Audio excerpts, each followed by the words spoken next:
Hey, we're Camo Adventures, and this is a walk around of my 1975 F-350 4x and what all I've done to it.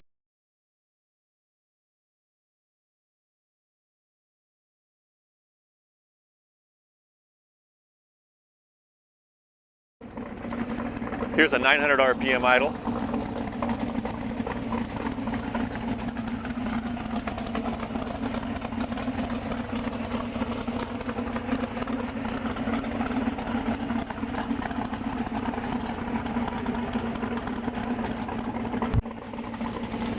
She's blocking my license plate.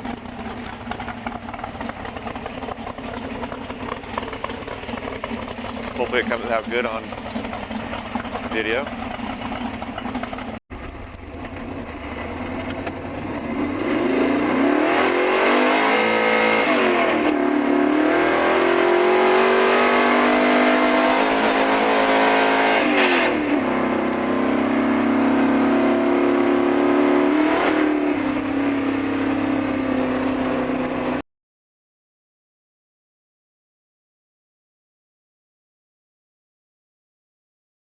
So first things first, we've been playing in the mud a little bit here lately, so it's a bit dirty, but I guess I'll start with the engine here. It's a 521 stroker, full forged crank, forged rod, forged piston, solid flat cam. The cam's like 276, 288, 276, 286 advertised, 246, 254 at 50 with a 634, 640 lift.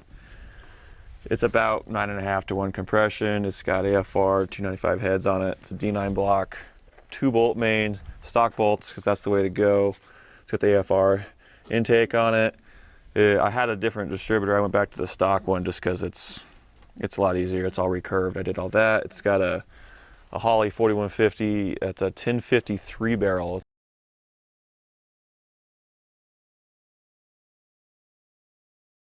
So they only made it for 2 years. It works pretty good. It's vacuum secondary, but I'm going to be trying an 850 double pumper here soon. I got this one Ford, but it's the Chevy style Can-Ham Saginaw pump on there. It's got a big Griffin radiator. It's a 2-core radiator. It's got Mad Dog fender well headers, 2-inch primary, 3.5-inch collector. It's got Hydro Boost brakes from a late 90s, early 2000s Super Duty. I got the Panty Vac system on there for the vacuum because it has like no vacuum. It is pretty dirty, but you can kind of see what's going on here. We made all the brackets for the alternator and the power steering pump. Still just running the stock module right now. I've got a HEI module over there. I've tried, it doesn't seem to run any different. It's been converted from the stock manual steering that had a hydro assist stock ram on there to a 2-wheel drive full power steering box along with an aftermarket hydro assist ram. It's got crossover steering on there. I made all this stuff. Reed knuckles. Front axle is a 60. It's got 488 gears. Detroit locker. Chromo shafts, 35 splines inner and outer. Yukon hubs. Stock front brakes right now just with some yellow stuff pads. Tried some a little bit pricier shocks. Didn't seem to make any difference with the monotube versus the twin tube. You can see the big old oil pan in there. Made this nice front cross member on here. That thing is beefy, 1-inch thick mounting pads on there that extend all the way down into here. Could not tell you on the lift. The front springs are 99-04 Super Duty springs. They're Icon brand. Actually lost about 2 inches of lift when I switched from Pro comps.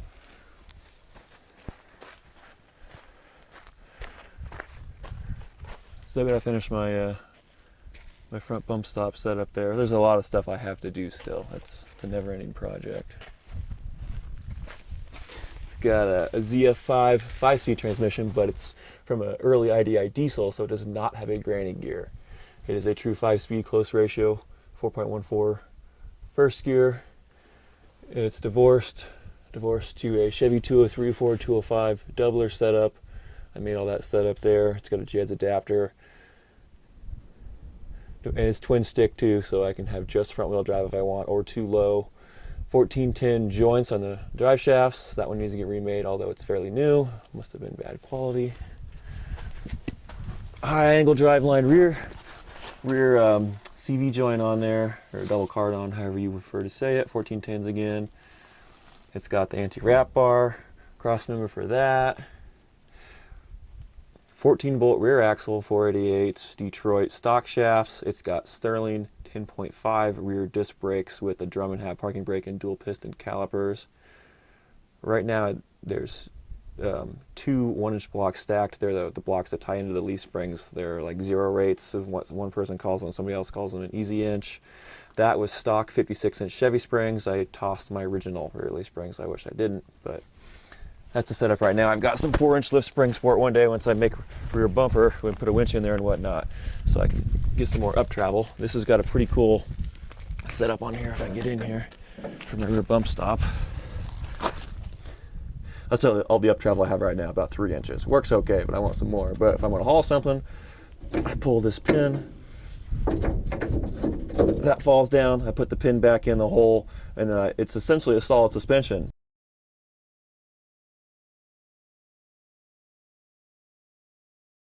But I've hauled over a ton, maybe 2 tons of stuff with it, and it's perfect. It's great. I don't haul that often, but it's there if I need it. And the towing is fine, I don't need that.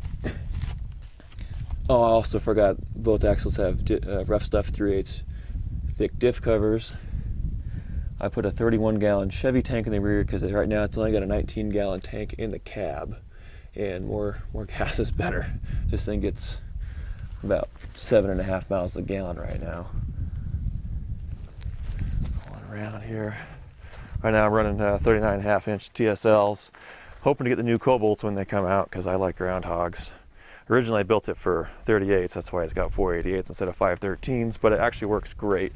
And one day I might actually do Jan's Engineering Dana 70 gears in my front 60.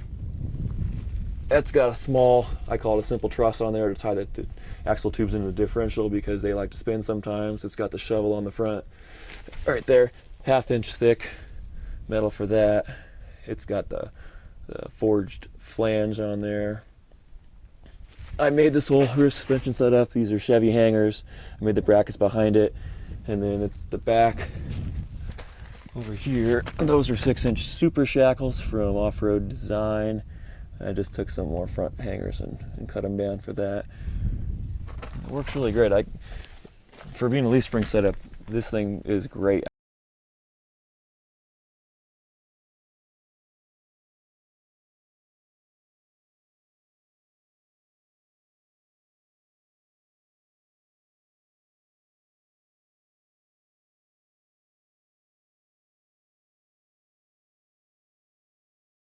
I'm not super into rock crawling, but I've done some rock crawling, and it's amazing. It works just fine.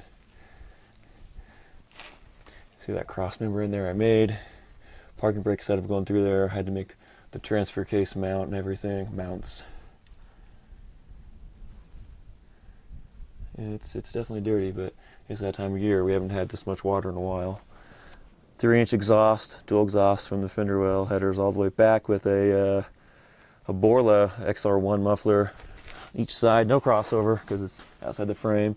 You see right there, I've got that's where the penny vac system ties in after the mufflers. It still works good. It pulls a little bit of vacuum, not too much, but it's more than just a PCV. That ZF5, from a diesel, you just swap out the bell housing, or you can re-drill the pattern because the 7.3 IDI has the same pattern as a 460, just different bolts. The bosses are there. So that actually pushed the shifters back a little bit. I had to extend that out, but not a big deal. 1410 flanges are very rare for a ZF5. They're out there, just like ZF5s with the removable bell housings are out there, but they're very, very rare. So that's a custom yoke, so I can run 1410s. Guaranteed I'm forgetting stuff too. I've done way too much of this truck to remember it all right now.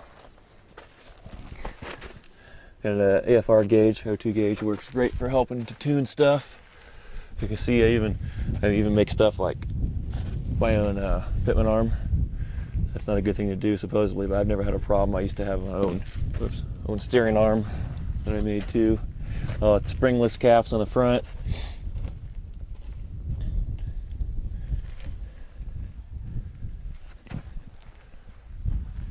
And on the inside here, again, it's a little dirty. This is the rear seat from a 99 to 07 Super Duty. They're pretty nice. Some of them are just kind of a vinyl. This is, I lucked out, it's cloth. It's got provisions up here for a cup holder, which I always keep a spare module, which is nice, but the ZF5, hello, the ZF5 pushed my shifters back a little bit, so I didn't have room for that cup holder, so I switched to this cup holder. It's great. Shifter, there's the front axle, four-wheel drive shifter, rear axle, extra low range shifter. Redid the headliner in here. This is just a piece of FRP that I painted black. It works great. Get up in here. Radio was in here when I got it. It's working great. I have no qualms with that. It's great now. It's got this 15-inch wood grain wheel, which is nice. I went 15 so you can see the gauges. I liked 13 better, but you see the gauges. However, I don't have, well, technically I do still have a fuel gauge, but I've got this fuel gauge and it's great. And I have a different gauge cluster I made. Just got to get off my butt and put it in. Well, this will be mounted in here as well. So the 3 big gauges, and I'll have 3 little gauges and no regular fuel gauge. For the life of me, I've never been able to get a fuel gauge to be super accurate. And this gauge is really cool. It tells you once it turns on how many gallons you've used. I know I got a 31-gallon tank, 14 gallons I've used, so I've used about half a tank. But with the new gauge setup, I've also got a speedo that's a GPS speedo. So this gauge will also tell me with that speedo hooked up my current miles per gallon, which will be really cool. But I just got to get her finished there. So I made that gauge cluster. Oil pressure's over there. Dash 4A line going to that. Other than that, you know, not too much. Got the fire extinguisher in here. Try to keep it clean when it's not muddy, and it's still truck-like, not super luxury, which I like. I want to know I can use it and not be worried about getting it all dirty and scratched up there. Right now, I'd love to make it a super cab short bed one day if I ever get the chance. But right now, we just got the toolbox in the back for hauling or storing stuff when we're going out. Kind of sucks losing the bed space, but it's whatever. Spare tire mounted in the center with a tire gate centerpiece holding it down with a 1-inch all thread going through there. So that's about what I can remember that I've done to it right now. I'm sure there's a lot more. But yeah, custom built axles, if you want to call them custom, but different swapped in built axles, custom suspension setup, different engine, transmission, transfer cases, all that kind of stuff. So if there's any questions or anything, just feel free to ask. And if I forget anything, I will leave it in the comments.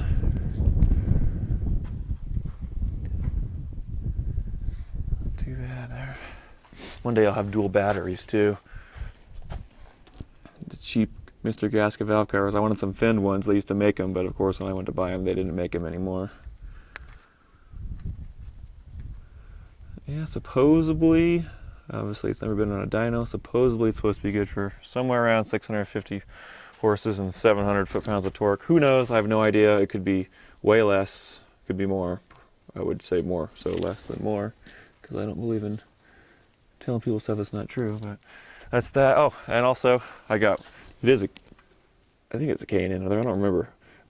But it is K&N style, at least I think it's K&N. I got this over top of it, way easier to clean. That's K&N, you can see. I also made this to deflect the water from hitting it. It works amazing. I had zero problems with that. And I got, I think it's from a T-Bird, 80s T-Bird or something. The distributor cover works great for keeping water away. As you can see, it's been covered in some water. So one day I'm gonna get some type of cowl hood for it, make my own or whatever. I'd like to have a scoop, but I want to have something to help hot air get out, air get in if it needs to, but keep the water out, because in the summertime sometimes the fuel in the carburetor seems to get a bit hot, and everything I've done is nothing to stop that. So got the big fuel pump down in there, you can see.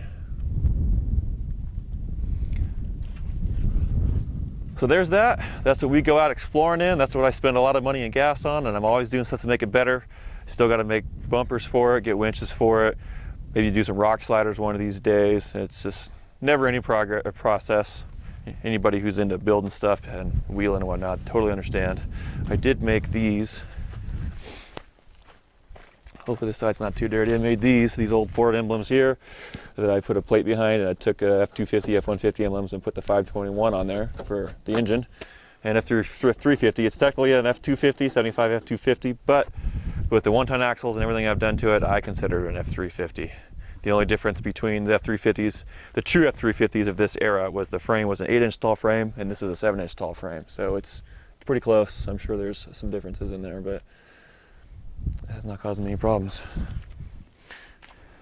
So here's a quick walk around outside the truck. She's standing there to block the license plate. I forgot to do that in one video, and my editing software is not good enough for that. So here's a quick walk around outside. It's dirty, but it's built to get dirty. So I like to keep it clean, but I don't want to get dirty as long as it doesn't have any rust. That's really the only thing that bothers me is the rust. See the dual gas tanks there. That was only a dealer installed option. I got the 31 in there now. It's amazing. Here's the Yukon hubs there. Still running 16.5s. I like 16s, but there really isn't much tire sizes out there available for anything under 20s for a truck, and I'm not running 20s. I found some letters off an F600 that go on the hood like the 78 79s, but they're bigger, and I'm going to put those on one day.